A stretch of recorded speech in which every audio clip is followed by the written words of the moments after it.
ஹீரோவோட குடும்பத்தில் ஆம்பளைங்களுக்கு தலைமுறை பைத்தியம் பிடிக்குது, இறந்ததுக்கப்புறம் அடுத்த தலைமுறைக்கு அது மாறி வந்துடும் சொல்லி அது ஒரு சாபம்னு அவங்க நம்பிக்கிட்டு இருக்காங்க. இப்போ ஹீரோவோட சின்ன மாமா இறந்ததுக்கப்புறம் பைத்தியம் பிடிச்சிருந்தவர் இப்போ அந்த பைத்தியம் வந்து ஹீரோக்கும் வந்துருச்சுன்னு சொல்லி எல்லாம் நம்பிக்கிட்டு இருக்காங்க.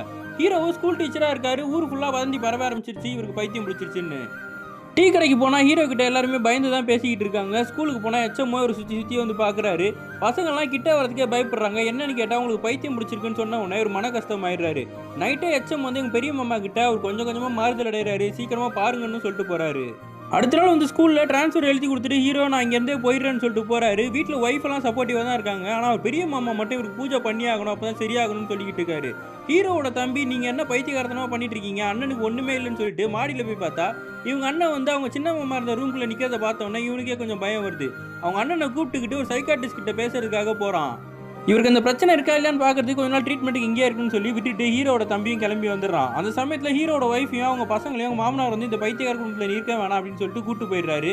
அதே டைம் ஹீரோட தங்கச்சிக்கும் ஒரு மாப்பிள்ளையை பார்க்குறாங்க. ஹீரோ வரதுக்குள்ளே இதை ஃபிக்ஸ் பண்ணி விட்டுருணும்னு சொல்லி. ஹீரோக்கும் இவங்க குடும்பத்தை பார்க்கணும் போல ஆசையாக இருக்குது. கிளம்பி வரான். கரெக்டாக பொண்ணு பார்க்குற ஃபங்க்ஷன் நடந்துகிட்டு இருக்கு. ஹீரோ வந்தவனா அவன் யாருன்னே தெரியாதுன்னு சொல்லிடுறாங்க. இவனுக்கு மனசு உடஞ்சு போயிடுறான். நான் பக்கத்து வீட்டில் வாடகைக்கு கேட்டு வந்தேன்னு சொல்லிட்டு ஹீரோ வாங்கன்னு சமாளிச்சு போயிடுறான். கல்யாணமும் ஃபிக்ஸ் ஆயிடுது.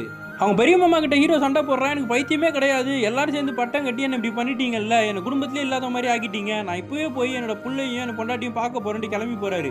அங்க போனா மாமனாரோ ஆளை வச்சு அடிக்கிறாரு. ஹீரோ கள்ளத்துக்கு டென்ஷன் அடிக்க போக எல்லாரும் சேர்ந்து ஹீரோ கட்டி இழுத்துட்டு போய் ஹாஸ்பிட்டலில் வச்சு கரண்ட் ஷாக்லாம் கொடுக்க ஆரம்பிச்சிடுறாங்க.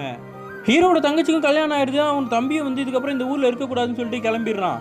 ஹீரோ மனசுடைஞ்சு போய் என்னை யாருமே நம்பலையேன்னு சொல்லி இப்போ அவங்க சின்ன மாமா பைத்தியமா எந்த ரூம்ல இருந்தாரோ அந்த ரூம்லேயே போய் உட்காந்துருக்கான். காலில் சங்கிலியை கட்டுறதுக்காக காலெல்லாம் காட்டுறான். எல்லாம் மனசுடைஞ்சு போயிடுறாங்க.